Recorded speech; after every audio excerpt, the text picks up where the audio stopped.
Hey there, it's Lacy J from Space Bear Media, the makers of Lost in My 40s. Did you know that you can go to spacebearmedia.com right now to access all our content, including our weekly video pre-shows where your hosts ponder ethical questions related to the week's episode and answer some fun questions just for, well, fun.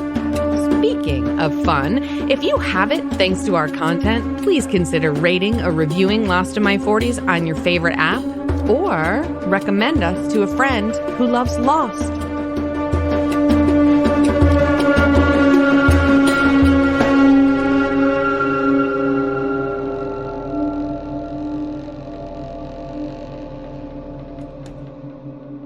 Hello, welcome to Lost in My 40s. Episode 17.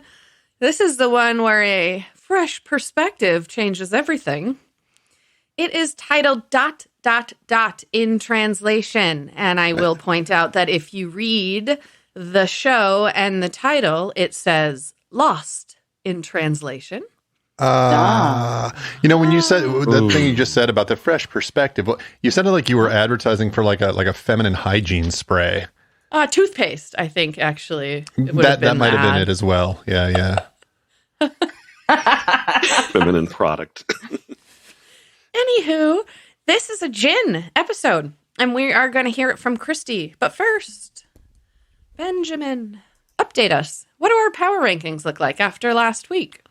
Last week we had Kate pull into first place, supplanting Locke. They're sort of jockeying back and forth now with She had Jack. that tank top. I know, and that blush. With Jack, old blip, blip, blip, blip, blip, blip. Our old reliable steed in third place. Is that the sound that the reliable steed makes? Yeah. Blip, blip, blip, blip, blip, blip, blip, blip. That's a little mush mouth going on right here. I need my coffee. We got, Shannon. She's still the asshole of the group. And then we had Sawyer actually dropping last week after his episode, which is kind of unheard of in this in the way that the scores have gone traditionally. And we still have William Mapother as Ethan, rounding out the bottom three. Okay, sounds good. Christy, tell us all about gin. All right, season 1, episode 17. So this week's episode opens on a shot of Jin's eye as he is staring out at the ocean.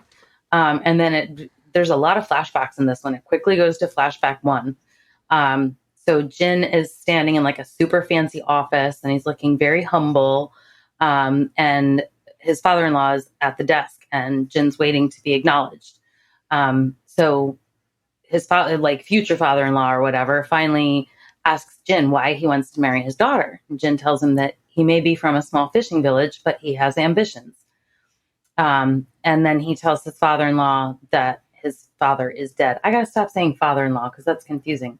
Yeah. Because it's not his father-in-law. Just call him Mr. Pike.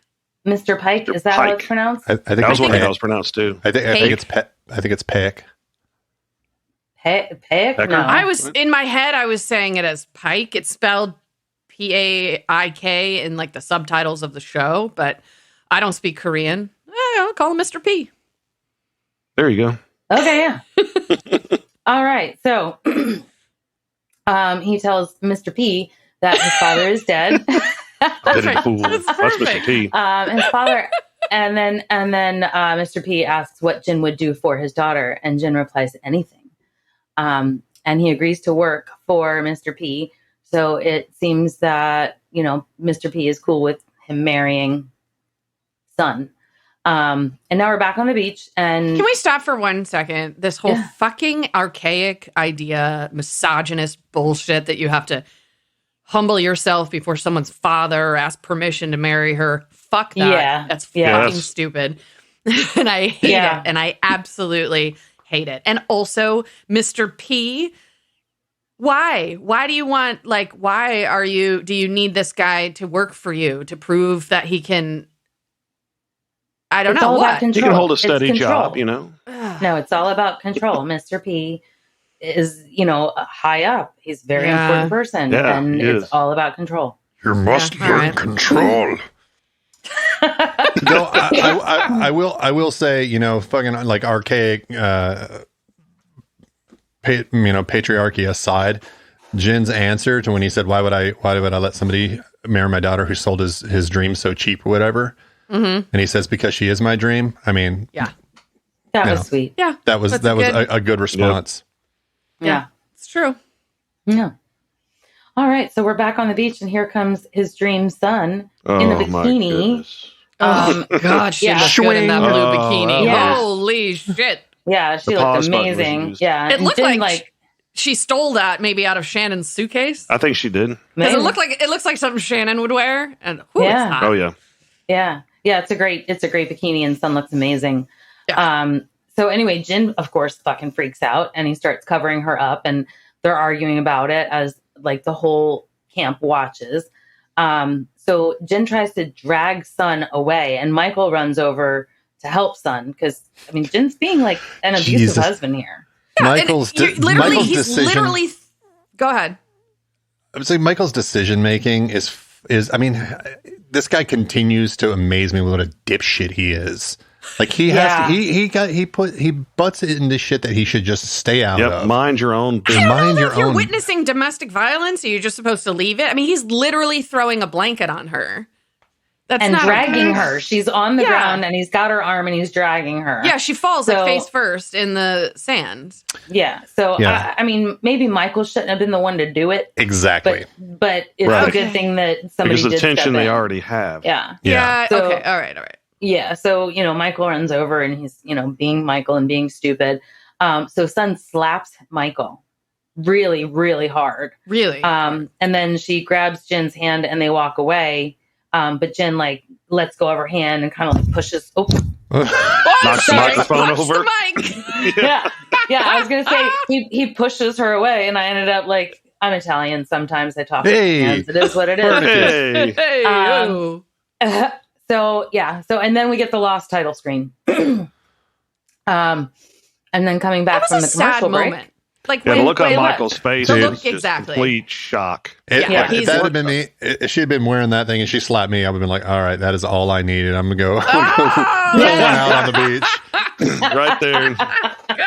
Going to go have a discreet wank under a tarp somewhere. Yeah. Well, maybe that's what Michael was up me in the bikini. Yeah. Oh, shit. All right.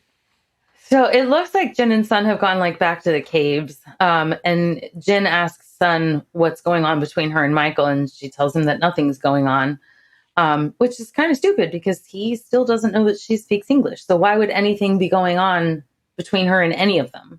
Yeah, it's just straight animal magnetism. They don't talk; they just fuck. Well, yeah, that's right.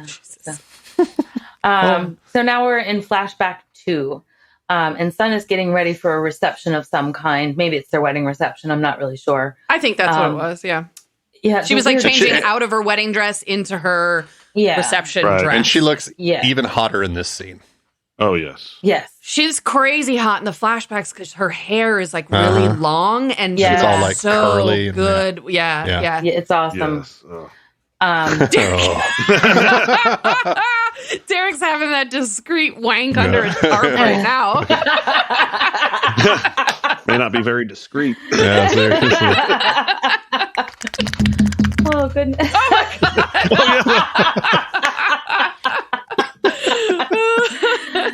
Anywho, the wedding. Yeah, moving right along. So she's getting ready for the reception, and Jin comes in to talk to her and excuses her, I don't know, ladies in waiting or whatever the fuck they were. So he comes to talk to her, and she says that she wishes that his father had been alive to see them. And he assures her that his father would be very proud, quote, wherever he is, unquote. And her dress isn't fully on. She wants him to zip her up, but he kisses her shoulder and her neck. And then she starts asking, moment. It really is. But then she starts asking about their honeymoon. And Jin tells her that he has to show Mr. P that he's committed. She protests a bit, and he tells her that, 6 months. Mr. P. I'm sorry, I said the Mr. P. It's killing me. It's fucking hilarious.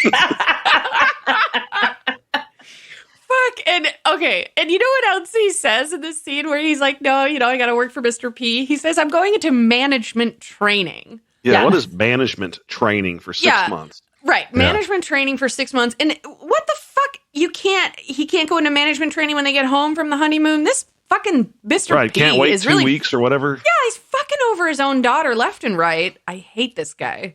Yeah, Mr. P is awful. Yeah. Well, I mean, Mr. God Piece already of punished shit. him by making him ugly as fuck. Yeah, that's True.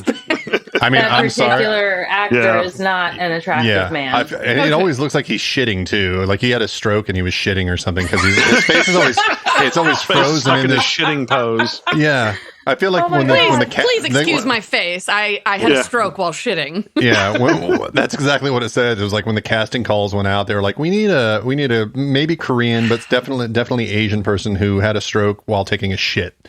And the guy's like, oh my God. This is finally my chance. This is finally my chance. I've waited my whole life. Yeah. Jesus Christ. He'd been doing mostly commercial work up until that point. Yeah. So he tells her, 6 months, when my management training is done, then we'll go on the honeymoon of our dreams. And he tucks a flower behind her ear. And they kiss, and she looks so white happy flower. and in love. Yeah, the white flower.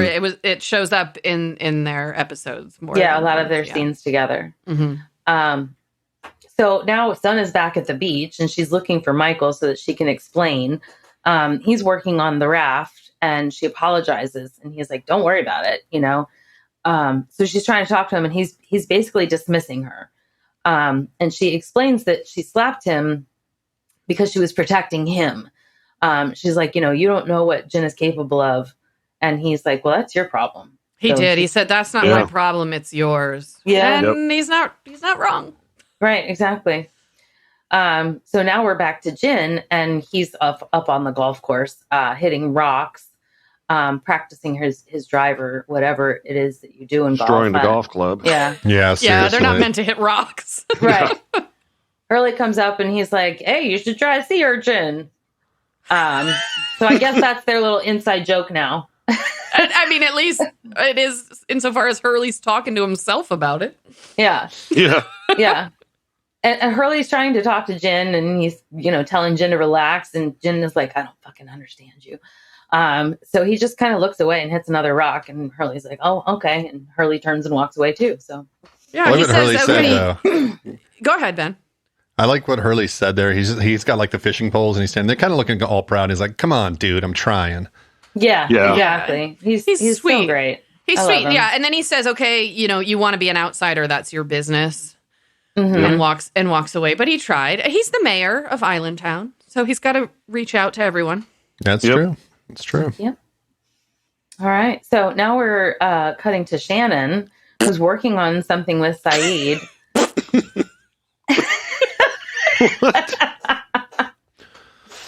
He's doing another Family Guy reference. I'm not.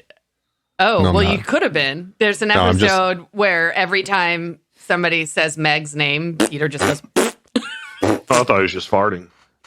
Yeah. Anyways, I thought it was a Family Guy reference. That's why maybe I thought that maybe I just do that because I've been conditioned because we watched that show so many fucking times. But no, that's just my Shannon alert. Right. So Shannon is working on something with Saeed, and he's impressed by her good knot tying skills. Yeah. And she's like, well, I learned it by dating guys with sailboats. Fuck you, Shannon. What the hell? But their banter is flirtatious. It is. And she's actually sweet and tolerable when she is around him. Yeah. So, he jokes that he was afraid that she would end up as a lonely spinster, and she suggests that they get some rope and spend an evening alone together and see what happens. Yeah, she did. And all of a sudden, I'm on Shannon's side. Yeah. I'm like, well, that's hot, And Saeed smiles, but he kind of looks unsure. Yeah, he's like, is this it? Am I getting late? Is it? Hey-o. Yeah. Wants you to tie her up. Let's do it. Yeah. Well, no, she's the one who's good at knots, so maybe she wants to tie him up. Mm-hmm.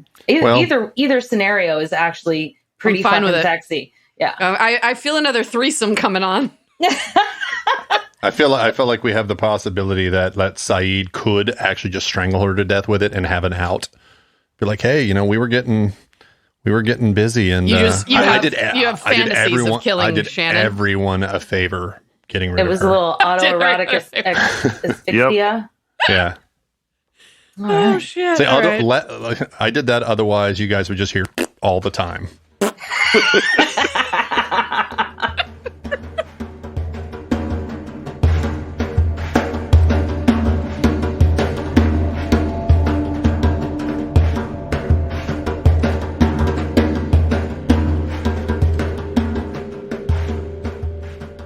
Okay, so this episode kind of jumps around quite a bit. So now we're back, and Walt is helping Michael build the raft. And Michael's telling Walt about New York and the buildings and the architecture and how they inspired him to start drawing, buildings and things. Walt is not impressed. So he's like, can I go play with Vincent? It's like, I guess. Yeah, whatever. Yeah, poor Michael. Like, he just keeps trying to connect with his kid, and Walt is not giving an inch. Yeah, well, It's like, you're a douchebag. I mean, everything that you do is stupid. Everything that you do is stupid, yeah, Michael. I mean, Walt's 10, though, so what does he know? So anyway. Walt walks away to go play with Vincent, and Jack comes over to talk to Michael about the raft and who might be going along with him. And he says, well, it'll hold 4 people, and there's only one open spot. Hugh Sawyer walking in, telling that he bought a ticket. Yes. Apparently, he gave Michael some of his hoard for building materials or something. So can we just stop right here for just one fucking second? Yeah. No. All right, go ahead, Christy. No, it's my episode. I say yeah. Oh, sorry, Jen. I can talk. Girl power. I just want to say that there is nothing in the fucking world that could get me on that goddamn raft. Fuck no. The fact that people are like fighting to get on this raft. No, I don't want to get on it. This is certain death, you fucking idiots. Yeah. No. Right. Yeah. I live on the island now. This is where I live. I'm going to go build a hut. I'm not getting on that fucking raft. You're crazy. Yeah. Anywho, that's all I had to say. Yeah. All right. So now it's nighttime on the beach, and Kate is asking Son how long she's going to let Jen treat her this way. And Son's like, he's my husband. And Kate says that, you're afraid to tell him that you speak English. And Son's like, Jen wasn't always like this. He was sweet. So Kate asks what changed him, but then there's a commotion and the raft is on fire.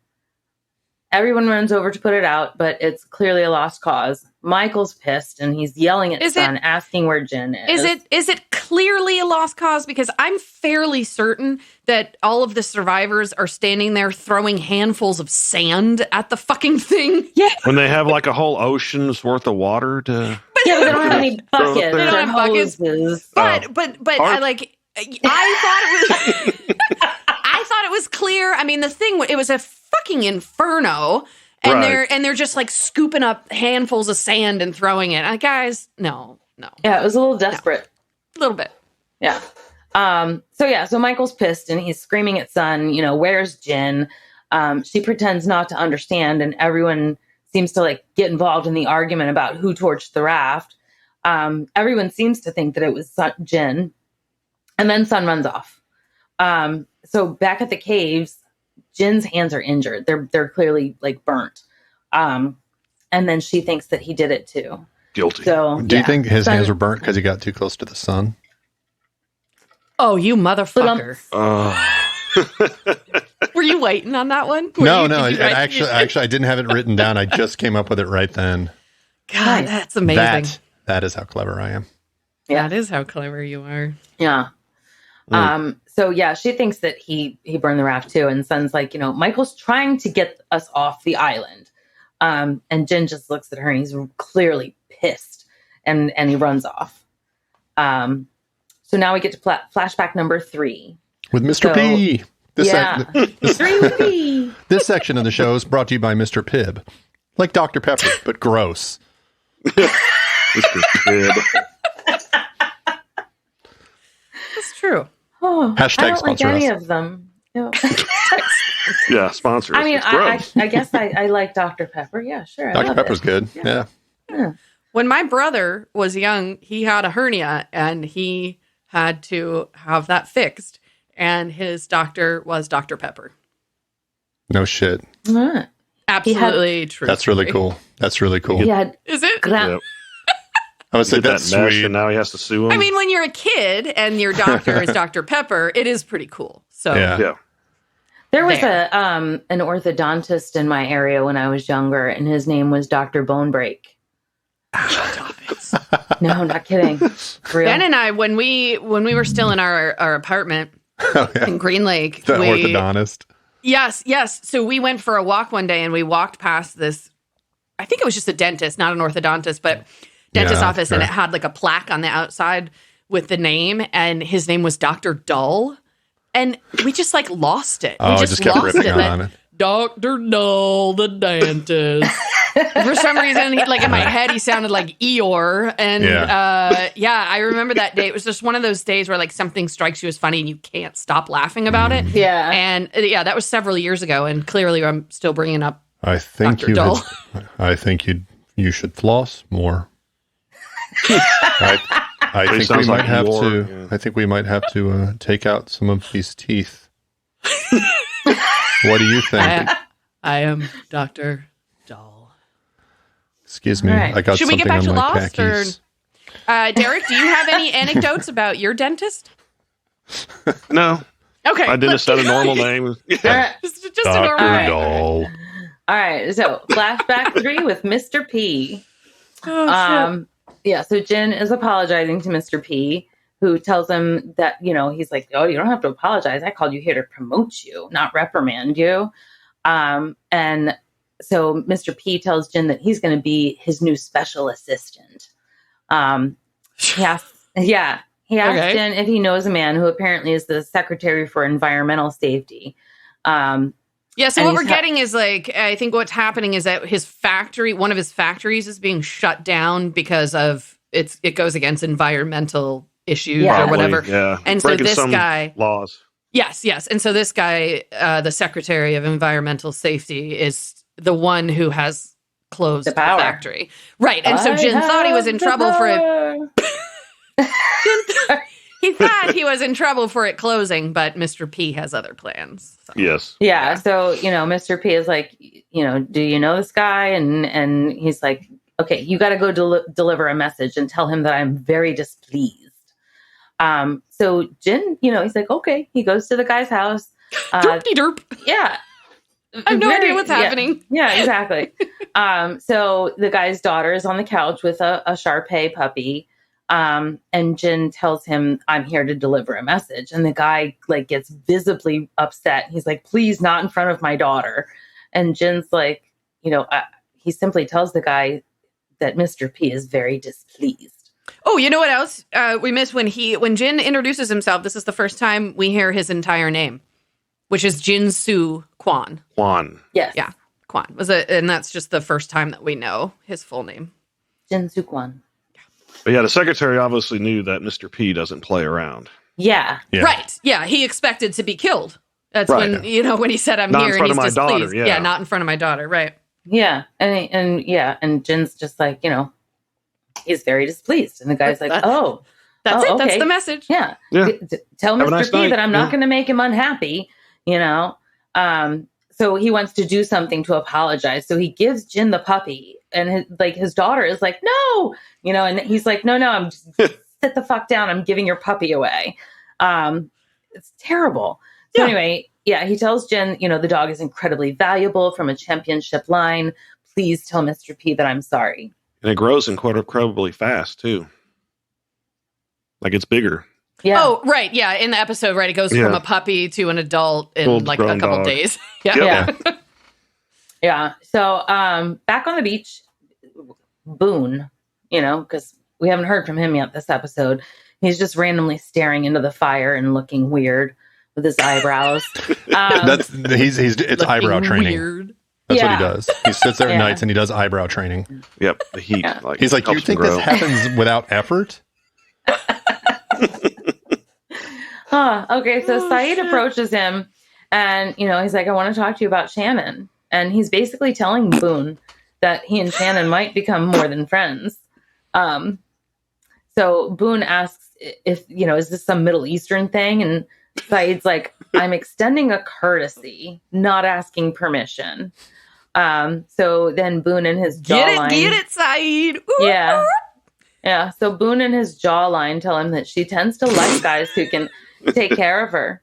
And he's pretty much warning Saeed that Shannon will move on once she's gotten what she wants from him. And it's just what Shannon does.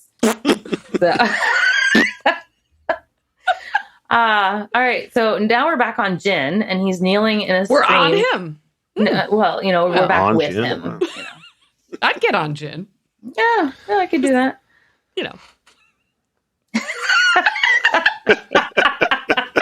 I think, Lacy. I mean, so far this season, I think you fucked pretty much everybody. I think The entire island, I'm getting there. Oh, and even people not on the island, It's true. I think you. Well, I mean, I can tell you right now, if I survive a fucking plane crash and I'm living on an island, I'm fucking everybody. What the hell else is there to do there? Well, there's a lot of hot people Survive. that were on that plane. So honestly, I've never been on a plane that looked that good. With that many hotties. But if you have to crash, you might as well do it with sexy people. I mean, yeah. I guess when I fly to people, I don't want to crash with most of them. No. They look like they just rolled out of bed. Yeah, I'm normally like, you guys can crash, but I'd like to get where I'm going. Yeah. Well, that is the point of a plane. Everybody gets on a plane. I want to crash and on an island and fuck everybody. I'm just saying it's plan B. Christy, take us back. Yeah. Yeah. So Jin is kneeling at a stream, and he's trying to, cool or clean off his hands. And suddenly Sawyer is there. And he tells him, you messed up my ride. And then Sawyer kicks him in the head. Yeah, he does. Like in the back of the head. Yeah, he's such a fucking asshole. So then we cut back to Shannon, and she's trying to, obviously trying to build a shelter. And she asks Saeed for help. And he's like, I think you're capable of doing it yourself. And he seems really standoffish. Yeah, he immediately believes everything that Boone says, regardless of the fact that it actually is true of her.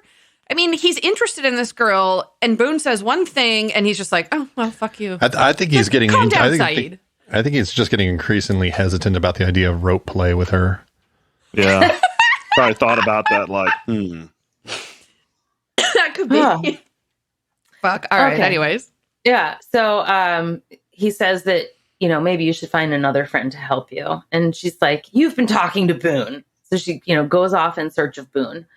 And she runs into Locke, who's cleaning an animal. And she's like, tell Boone to stay out of my business. And he's like, do you like him? And Saeed? And, he's like, if you like him, what does this have to do with Boone? You're a grown woman. And the more you argue with him, the more attention you're giving him, which is what Boone wants. During this exchange, Locke says, it's one of my favorite lines of this episode, was she just keeps kind of rattling things off, and he just looks at her and says, should I be writing this down? Yeah, I love him. And I'm like, the sort of I love how he's immediately just okay, he's just utterly dismissive of her bullshit, but then he puts her right back on the path. It's like, listen, what the fuck's wrong with you? Just grow up. And he's right. And it actually, you can see it on her face that it clicks when he's like, so, if you like Saeed, what does that have to do with your brother? And she's like, oh God, that's right. Oh, that's gross. I had sex with my brother, and now it's affecting my other relationships. Because I can still feel him inside me. Ew. That's nasty. And let's continue. I'm going to take a moment after that. Okay. Yeah. Mm-hmm. So he tells her that everyone gets a new life on the island, which that seems to be something that they all keep telling each other. Yep. Yeah. So cut back to Sawyer with Jin. Jin's hands are tied, and Sawyer is taking him to the beach. Sawyer calls him Bruce. He's telling him Bruce. Lord. Yeah. He's like, it's Lord of the Flies now. I got on Amazon and checked, and you actually can get Lord of the Flies in Korean for $13.99. Oh, wow. That's incredible. Thought I'd throw that out there. Fun facts with Lacy. But at this point, Sawyer might as well be monologuing because all of his clever quips and everything are completely lost on Jen. So at this point, like Sawyer's really just like lost. Yeah, he's just doing it for himself. He's like, I am so clever. I am just gonna be clever. Talk to myself. Yeah, exactly. Jen's not going to understand why he's calling him Bruce. No. He's such a fucking racist sometimes with these names, you know? Oh, he's absolutely. Yeah, he's just a redneck, definitely. racist kind of character. Yeah. Unfortunately. I want to love him otherwise. He does grow. He did always in vote the later Republican. seasons. Yeah. He does. Oh, well. Yeah. He's never voted Democrat, so, you know. True. Okay, so flashback 4. Sun tells Jen that she has a surprise, and she covers his eyes and leads him over to a table with, several dishes of food. And she's like, I want to have a meal together. And then his cell phone rings. So he puts it away and he tells her no work tonight. So she's like, oh, here, try this dish. And then their landline rings before he can even take a single bite. So he kind of hesitates, but then he gets up and he answers the phone. So next we cut to, we're in Mr. P's office and he's asking Jen, why is his factory closed? Apparently the message that he sent wasn't clear enough and now they're losing millions. And he calls Jen incompetent. And he's like, you're going to be driving this other man to the guy's house and he will show you how to deliver a message. Yeah, so it's becoming clear that I am displeased is code for kill that guy. Kill him. Right. Yep. And somehow Jin was supposed to know that. I guess maybe he wasn't there that day in management training. Right, he missed that. He didn't He missed that class. And didn't anyone else notice that the thug, the hitman that they got, was dressed all in white? No, I didn't notice that. I guess so. There's a couple thoughts go through my head there. One, that's like a ninja wearing fuchsia. Like, what the fuck? If you're a hitman, you need to be wearing like dark colors because even if you shoot somebody and a little bit of splatter and it gets on your white suit, well, jig's up, right? Yeah. The other thing I thought was true. maybe this guy was so powerful, his hitmen were like, we don't give a fuck. No one's going to catch us. So we're going to wear white. We're going to wear whatever we want. I don't know much about Korea. I don't know if the gangs are that powerful, but maybe. Or the police are corrupt. Could be. Interesting theories, Ben. Yeah. Yeah. Oh, yeah. Okay, so they go to the guy's house, the Secretary of Environment or whatever. The other man has put on plastic gloves and, he's telling Jin to stay in the car and keep the engine running. And he puts a silencer on the gun and he tells Jin what they're going to do after the crime so that they can cover it up. So they get to the house and Jin gets out of the car before the other guy even has a chance. And he goes into the house and the man tells his family to run.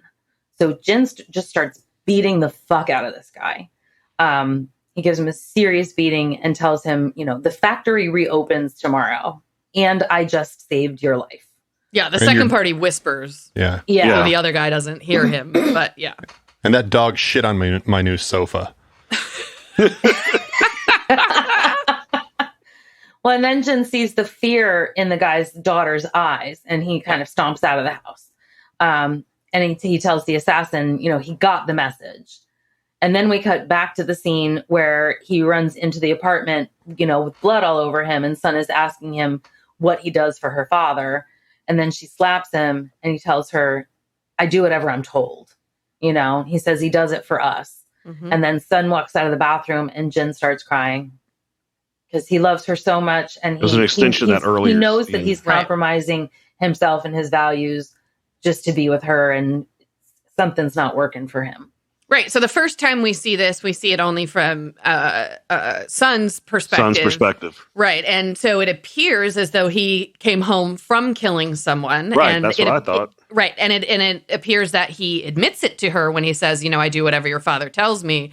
So up until now, we thought that's what he was doing, was murdering someone. And now we know not only did that not happen, but that he is in distress over it. You see him break down and cry in the mirror.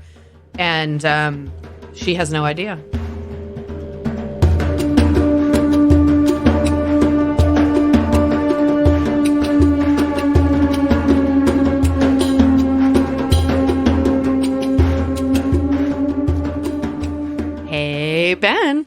Yeah, babe? Got any special occasions coming up that you need a card for? Is this a trick question? No, it's an advertisement. Is this about barbcards.com again? Bingo. So I suppose you're going to remind me that each handmade card is only $1.50. Mm-hmm. And they don't come with busy backgrounds or flowery poetry. You got it. Barbcards.com offers to-the-point communication within several different categories, including our favorite, potty mouth. And if you can't find what you want, barbcards.com can do customizations. Can I still get all of my cards for no more than $4 shipping, no matter the size of the order? You know it. Barbcards.com has got all you need. Hey, Ben. Oh my God, what are we selling now? Merch. Our merch? Yes, sir.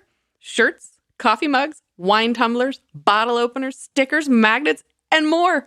Your choice of product and your choice of Space Bear Media graphic from any of our podcasts. Please tell me we're not making merch now, too. Of course not. We'll stick to podcasts, and Pixis products will do the rest. Thank God. I bet you have more to say, though. Sure do.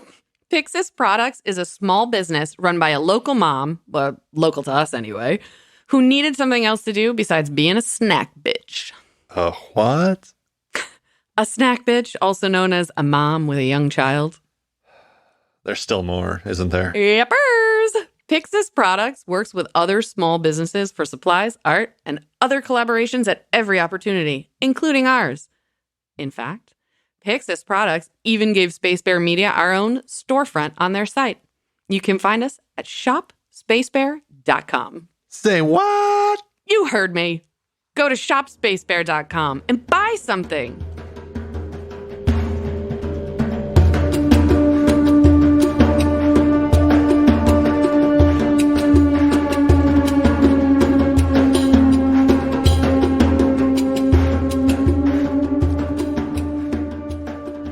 So we're back on the beach, and Sawyer knocks Jen down, and here comes Michael, fucking idiot, running over and yelling. And Jack's trying to calm him down. Everyone's there yelling, and I really like what they did in the scene to make all of the people around him yelling. They all start speaking in Korean.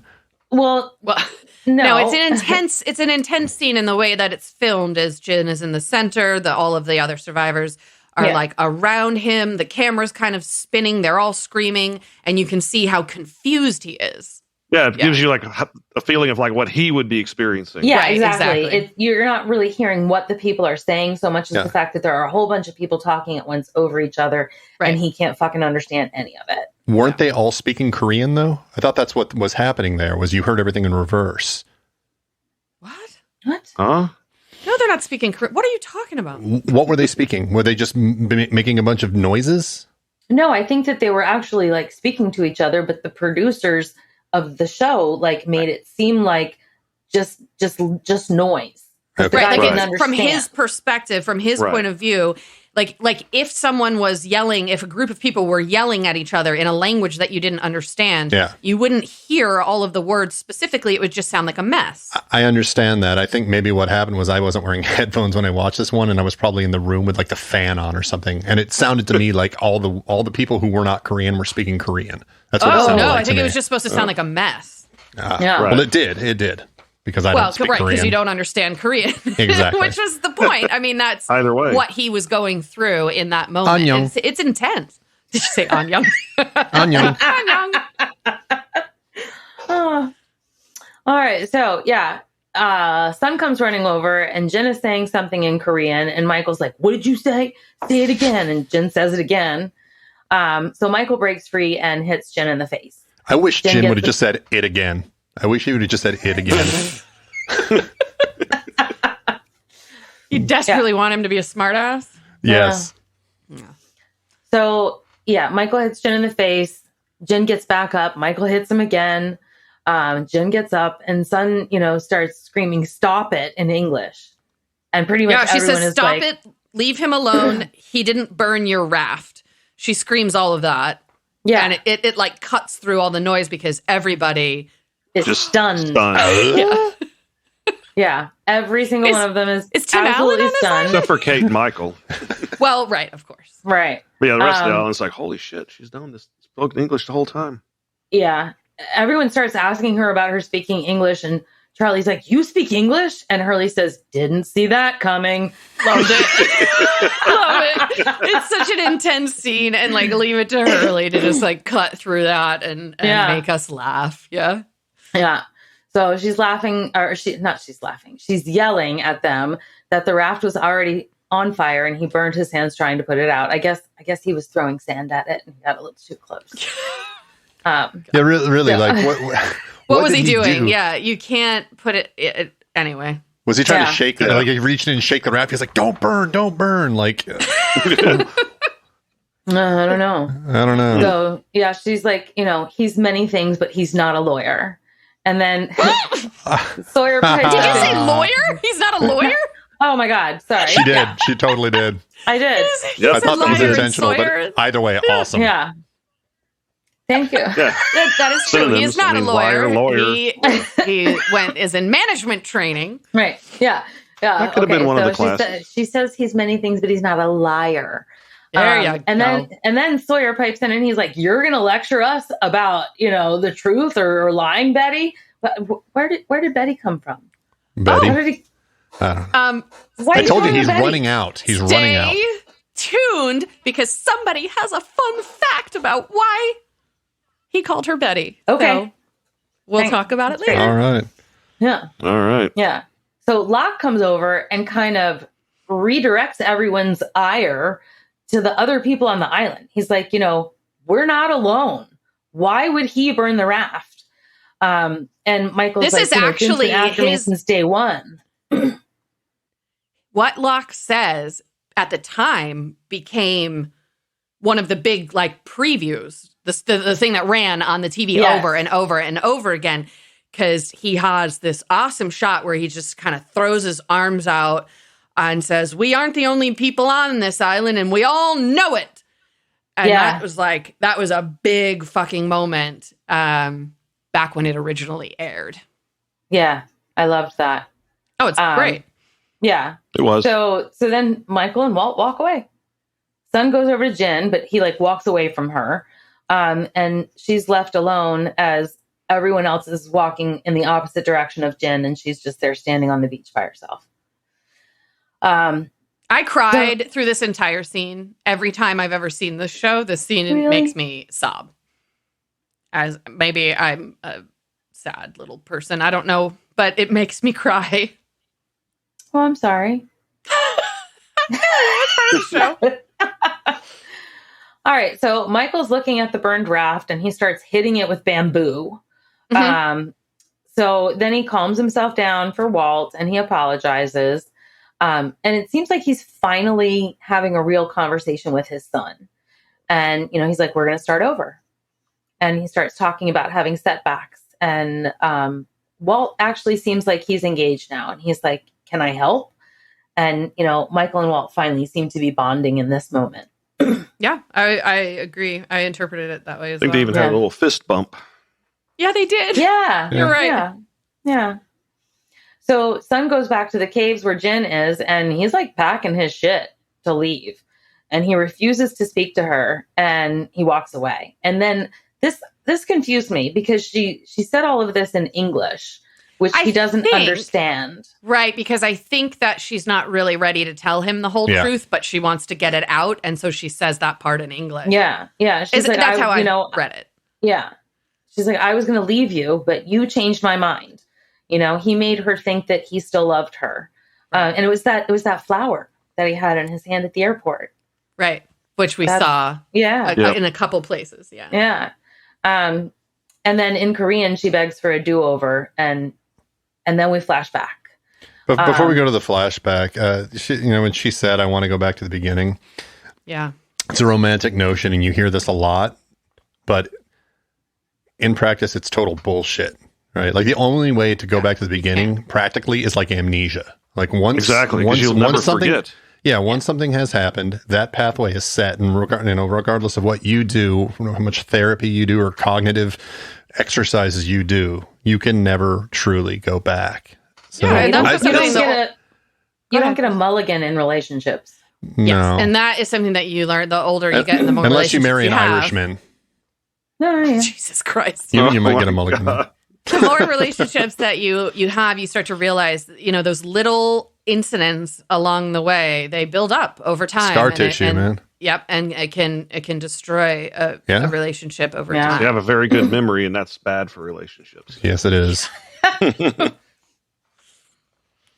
All right, so we're flashing back again, and Jin gets out of a really nice car, and he's dressed in this really cool suit.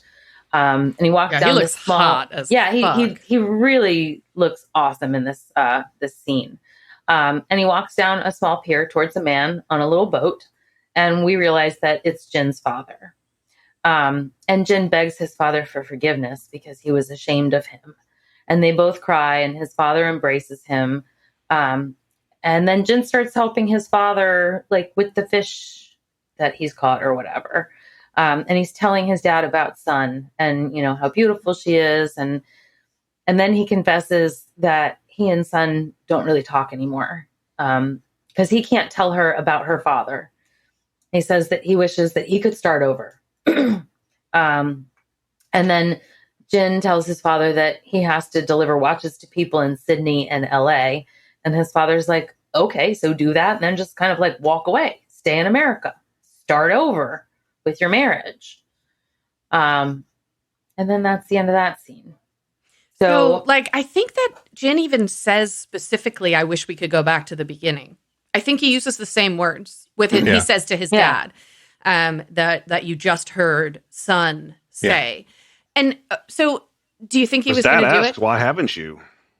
He does. He says, why haven't you? Yeah. Yeah, that's right. And so is Jin running too? Was he going to run after this? When they got to LA? Yes, think, that's what it seems like. That's what I think so too. I believe. Yeah.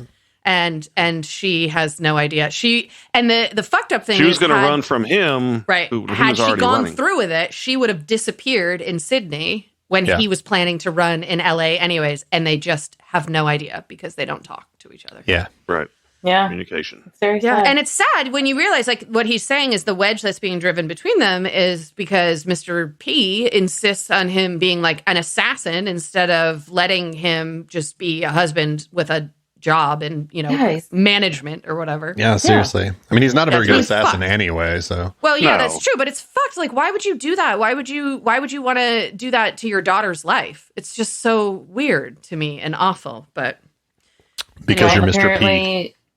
She has daddy issues too, and so does Jin. And that hitman, why didn't he kill him anyway after Jin beat him up? The environmental it's hard to find reliable people these days. He realized, fuck, I wore my white suit. Yeah. Too much blood splatter. Yeah. Oh, God. So now we're right back at the caves, and Jin tells Sun that it's too late. And then he just starts walking away, and she's crying. This is fucking Very heartbreaking sad. because you realize that they're both in the same place mentally. They both want to go back to the beginning, but it's impossible. It's so sad. Yeah. This is about the point where Locke should kind of pop out of the rocks or whatever and be like, hey guys, I got some sage advice for you. Yeah, exactly. Ben, I almost said the exact same thing. I was going to say I have coffee and sage advice for you, but yeah, that would have been a Locke move. All right. I had this brother who died. Yeah. Cool story, Locke. Yeah. And then there was a bird. And then this parakeet. Yeah. Hey! Just showed up. Oh my God. All right. We are simpatico. Yes. Okay. So now it's nighttime on the beach. Saeed is staring into the fire, and Shannon approaches and kisses him. And he's like, well, what was that for? It's actually a sexy scene. You see their silhouette in the fire. And she's like, I need you to catch me a fish. Oh. So, yeah, he's like, what was that for? And she's like, everyone gets a new life on the island. And she tells him that she would like to start now. And you can see the sincerity in her face. And she's got tears in her eyes. And, she means it. Yeah, it clicked. What Locke said to her clicked. Yeah. I'd like to start now with a tasty fish dinner. It's just a really beautiful moment, I believe. It is. Anyway. Followed by a fish dinner and rope play. Followed by fish dinner and rope play. Yeah.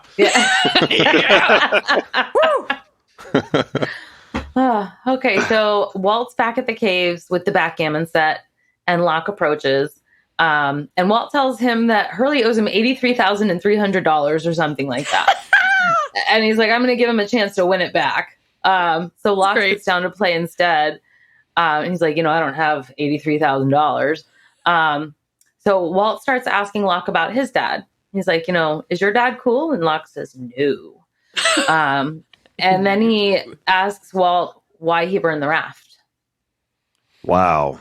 Yeah. Locke knew. Walt was the one. Oh, because he was, creeping around the forest or the jungle and saw him setting the fire.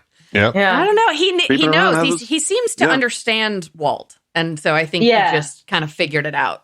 Yeah. Right. If he was Walt, he would have done the same thing. Yeah. So Walt looks at him and he's like, I don't want to move anymore. I've been moving my whole life and I like it here. And Locke's like, you know what? I like it here too. I have to ask. Okay, so he says he's been moving his whole life. Now there's obviously not a whole lot of expo about him moving, but so he moved obviously when he was like 1, right? They moved to Australia. But then they moved to Amsterdam, and then they moved to Italy, and then they moved to God knows where. Okay. He was like and really ended small, up in Australia. Yeah, if you paste together like the things like 4 places in different episodes, right? You can tell you know how many times. But how old was he? I mean, how long did he live in Australia? But it's 4 places that we know of. That we know could have been right. more, globe trotting. Right. 4 and well, he was on his way to the 5th, and he's just like, I don't want to keep going. I'm happy here. Yeah. And that's one of the things that Locke understands, like what they have in common is that they both. Because Locke doesn't want to leave. No, they prefer being on the island.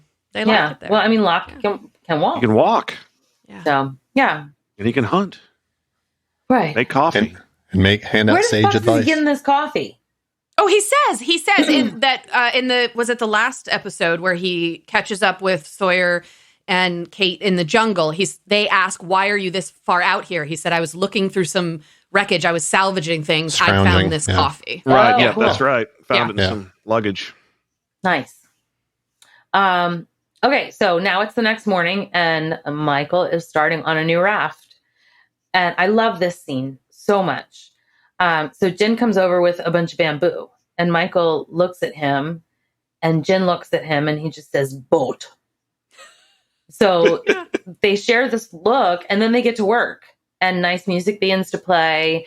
And we see Hurley with his Discman and Shannon and Saeed are all cozy together. And then Sun goes to the beach wrapped in a blanket and she lets it drop in the wind and she's back in her fucking bikini and she walks into the water. Yeah. She's like, fuck you. I'm doing what I want. It's so hot. Yeah. Woo! Yep. And so then Charlie brings Claire something to eat, and then Hurley's Discman stops, and the battery's dead, and he's like, son of a bitch. And he tosses it aside, and that's the end. That's the end. Oh, this was a great episode. It really is. Yes, it was. Yeah.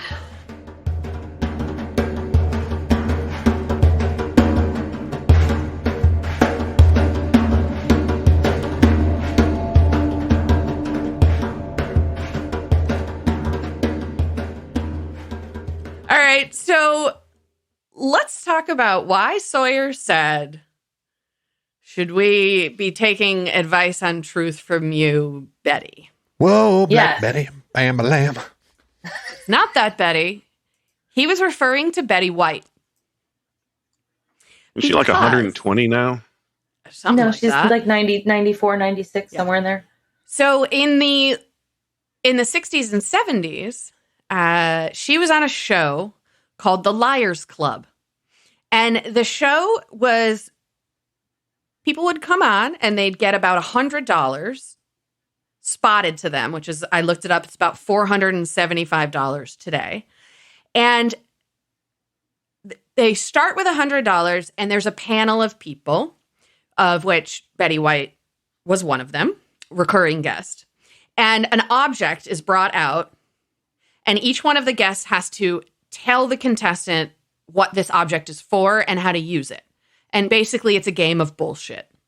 And the person with the money has to decide who's telling the truth. And every time they get it wrong, they take some of the money back. And it was a game show, essentially. Okay. And Betty White was on it very famously. And she was really, really good at bullshitting and fooled people all the time.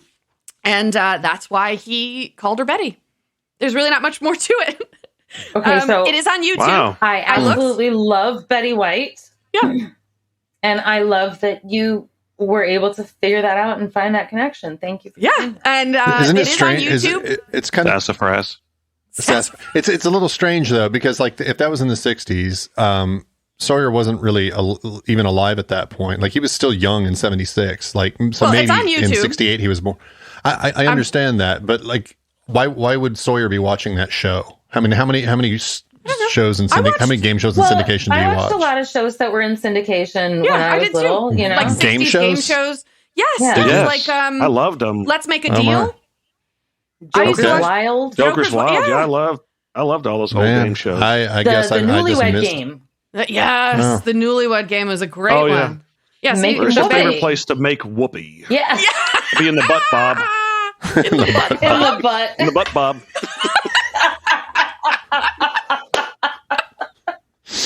Wow, You missed out, Ben. You missed out. I must have. Okay. I was too busy watching like PBS and shit, I guess. So you can find Boring. episodes of The Liars Club on YouTube. I found a few where Betty White and David Letterman were both panelists. Oh, wow. Oh, Yeah, that's cool. a very young David Letterman. So yeah, anyways, that's it. That's the whole thing. It's a game of bullshit, and that's why he called her Betty. So Panel shows were real popular in that time too. oh, absolutely. Yeah. All right, so let's move on and do some best moments. I'm going to go first. So it's when Locke confronts Walt. And you find out that it was Walt that set the fire. I just really appreciate that moment where Walt, he's looking down and he kind of just glances up with his eyes. And you can see on his face, like, do I lie? Do I admit it? And you can see that he realizes that Locke is a safe place for him. And that he can actually be honest. I'm not going to tell your dad. Yeah, He does. You're right. Yeah. I'm not going to tell your dad. Yep. Yeah. Although I do have a very close second favorite moment, and that is when Walt says that Hurley now owes him $83,000. Just loved it. Keeping track. Yeah. And worst moment is when Jin says it's too late.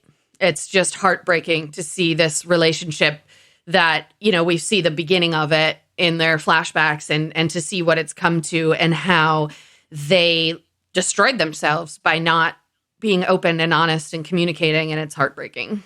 Yeah. What about you, Christy? What are your moments? So honorable mention for best moment is Charlie asking son, you speak English, and Hurley saying, didn't see that coming. So good.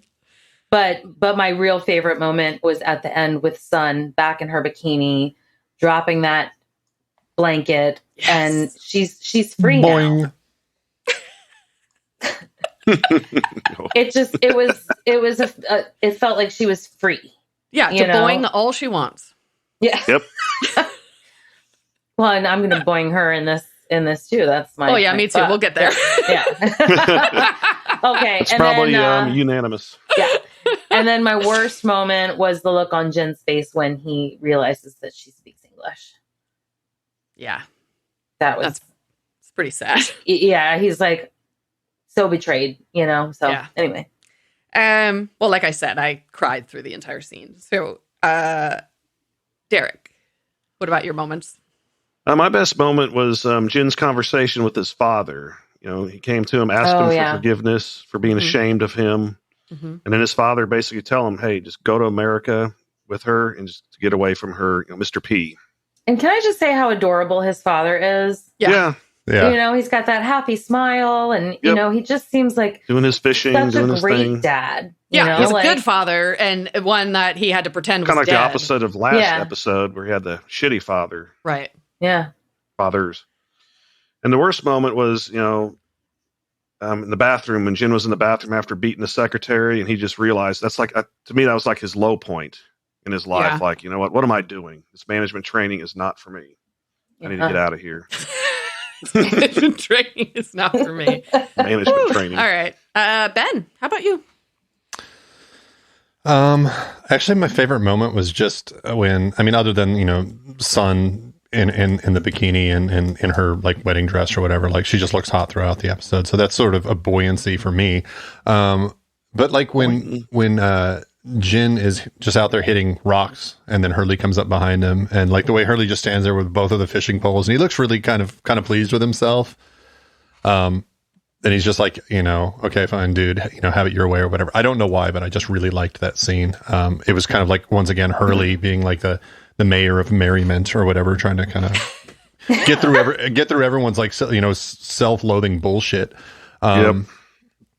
I think the worst moment, there were several. It's a tough episode. It is. Yeah. And I think there's a lot of things that I could say are the worst moments, but the worst moment that I found the most just like infuriating was how in one of the very first scenes when Jin is standing there with his hands crossed, kind of looking down very sheepishly in front of Mr. Paik. And it pissed me off that immediately he had to take this sort of plaintiff sort of, subservient position. Subservient. Yeah, because it immediately, when you do that, and I understand the culture differences or whatever, but when you do that, you give somebody else the power right off the bat. And I've never done that in any job ever. Which is what Mr. P never bow down to any kind of supervisor. So what it showed was that he was actually willing to kind of sacrifice who he was to tell everyone, my father's dead, I am this. He showed what he thought was strength in trying to like get a marriage arranged with Sun was actually showing his weakness. So it was just that scene was, sort of a distillation of a lot of those things. Yep. What about your rankings, Ben? My rankings, or let's see, my best character again was Locke. He again sort of just cuts through everything. The sort of run in with Shannon where he's sort of like, just go live your life. And then again with Walt. And then, the also on the beach, like you said, in the sort of, the thing that was always in the trailers where he's like, we're not alone. Like he really is sort of like the voice of reason in so many different ways. And he's sort of like keeping people on these paths. Right. Oh yeah. Towards like self-actualization and stuff. So he's kind of like their shaman / like psychiatrist. Since he's he is giving people like psychiatric drugs in some cases, like pharmaceuticals, and he's the professor. If Hurley's the mayor of Island Town, then Locke is the spiritual. Like the shaman. Sure. Yeah. Well, and if it's Gilligan's Island, then Locke is the professor, and Hurley is, I don't know if Hurley's Gilligan or. Sure. Well, Gilligan's kind of a bumbling idiot, which Hurley is not, but. No. What was the other guy? Gilligan's like best friend. The skipper. Guy. The skipper. Yeah, skipper. Okay. Oh, he's the skipper. Yeah. Okay. Hurley, he's the skipper. Yeah. Little buddy. Ben, what about your worst character? Oh, Mr. Paik. He's just awful. As far as fuck, I think we can all agree in this one. I would throw one up into Sun. Sun. And then throw one up into. Throw one up into her. That's right. It was kind of difficult for me to come up with a kill, and like it would be obviously that I'd want to kill Mr. Paik, but I think I'm just going to turn my rage towards Boone. I think I'm just going to kill fun? Boone. Just because he needs to go. Derek, what about your rankings? Best character was Sun for stopping Michael from beating up Jin because she knew that Jin wasn't guilty. And the worst, of course, is Mr. P for being a piece of shit. And of course, I'd fuck Sun, and I made that decision as soon as I saw that bikini in the beginning of the episode. Oh, yeah. I ain't fucking anybody else. That down. That's it. Yep, right down. Just wrote that down. And of course, I'll kill Mr. P. All right. Christy. Yeah, I'm going to kill Mr. P as well. And I'm going to fuck Sun. So, that's pretty easy to determine. Yeah. For my best character, I'm actually going to say all three, my top three, because I just love all three of them. Sun, Jin's dad, and Locke. They were just, the three of them just really made this episode great for me. All right. And then the bottom, of course, is Mr. P. So, all right. Yeah, I had Mr. P as the worst character. As the best character, I went back and forth, and I had Jin in the top for a little while, and I changed it just because I can't get over that scene where he's throwing a blanket on her, and I just can't put him best with that. So I'm about to completely blow your fucking minds. I have Shannon as number 1. Oh yeah, I love it. Wow, Shannon is the top. Wow. Because Right. I pictured her as a bottom always. Yeah, that's why. Anyway, she was sincere. She's sincere at the end of this episode when she tells Saeed she wants to start over. She's recognizing the fact that she was a little manipulative little bitch and she wants to be different. And I thought that she was sincere, and so I'm going to give her credit for that. And I'm going to kill Mr. P as well. And obviously I'm fucking Sun in the blue bikini. But because Shannon made it to the top, I'm going to do both of them. We're having a ladies 3-way. Ooh. Hot. Yeah. Yeah. All right. Scissoring. All right. Let's talk. Jesus Christ, Eric. Let's talk about our final impressions. Christy. I loved this episode. I loved that we could see how Jin turned from being, this wonderful, sweet man who was courting her into her father's attack dog. And then, seeing his conversation with his father. I loved, it was just kind of a roller coaster with him. So I absolutely loved that. And then because of the fact that their relationship is over, I also loved Sun being able to be free, of the burden of that relationship. Yeah, so I thought a lot of the same that we learn about Jin, and that he is a good guy for the most part. There's still the misogynistic shit that he does, but he's not a murderer. And, seeing things from another perspective, like this is such a good life lesson, is to understand that you don't always have the full story. And it also shows that, in relationships, if you fail to communicate, it's very easy to make assumptions and then base the way that you think and feel on those assumptions, which then makes you treat somebody not necessarily appropriately because you have this idea in your head that's not real. And I think this episode really speaks to that, and I like that a lot. Ben, how about you? Yeah, it wasn't one of my favorite episodes. I liked it, but I did like how they played a lot with language and communication. The idea that the two people who actually, they speak the same language, but they can't communicate. And yet she's able to communicate with people who, supposedly she doesn't speak their language. So it's sort of like they take the fact that they don't communicate, and then they take the fact that she's able to communicate with other people, and they use that as sort of like the final wedge that makes him leave. And I thought it was pretty cool how they did that, because seems like from a writing perspective, it seems like a kind of a difficult thing to pull off. Well, and then that, with him, sorry to interrupt, but with him also working with Michael and just going boat, yeah, and the two of them have been such adversaries.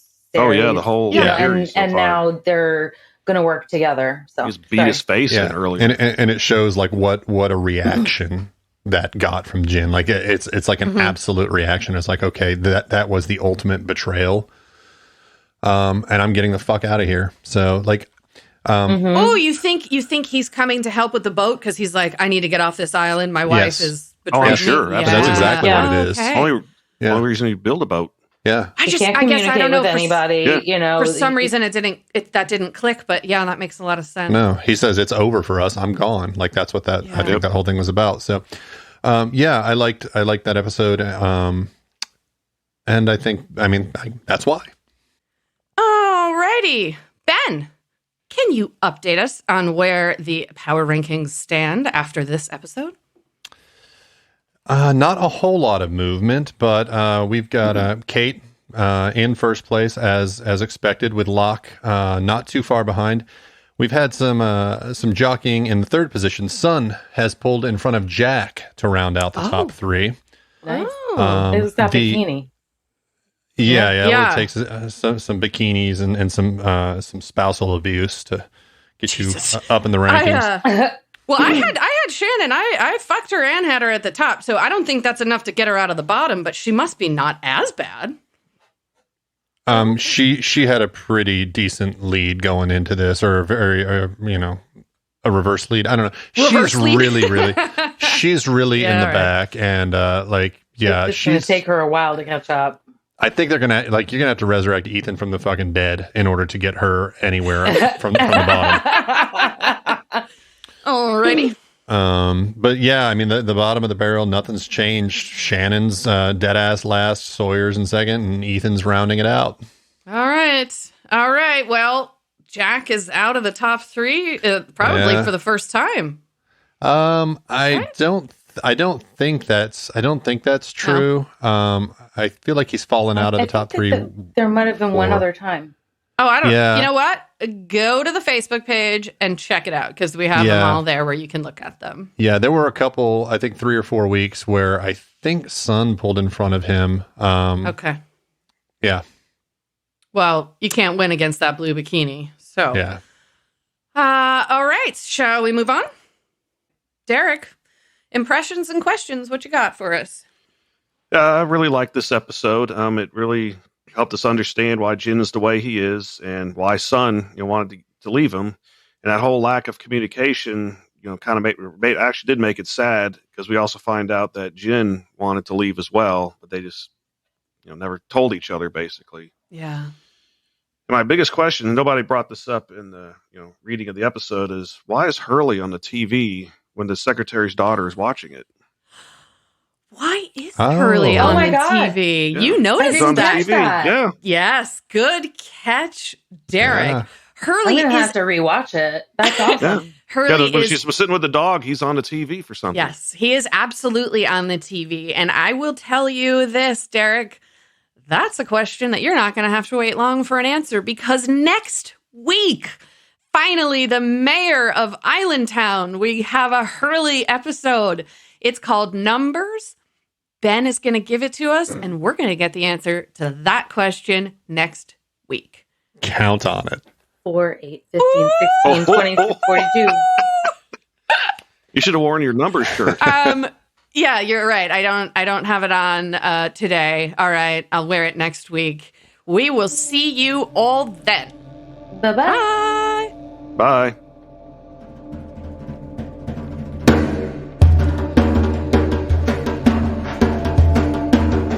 Lost in My 40s is a Space Bear Media production. Executive produced and edited by me, Lacy J. Sound engineering, editing, and original music by Benjamin Trim. Like and follow Lost in My 40s on Facebook to interact with your hosts. Plus, follow Space Bear Media on YouTube to watch our episode pre-shows. You can also find us at SpaceBear_media on Instagram and Twitter. Or come to our website, spacebearmedia.com.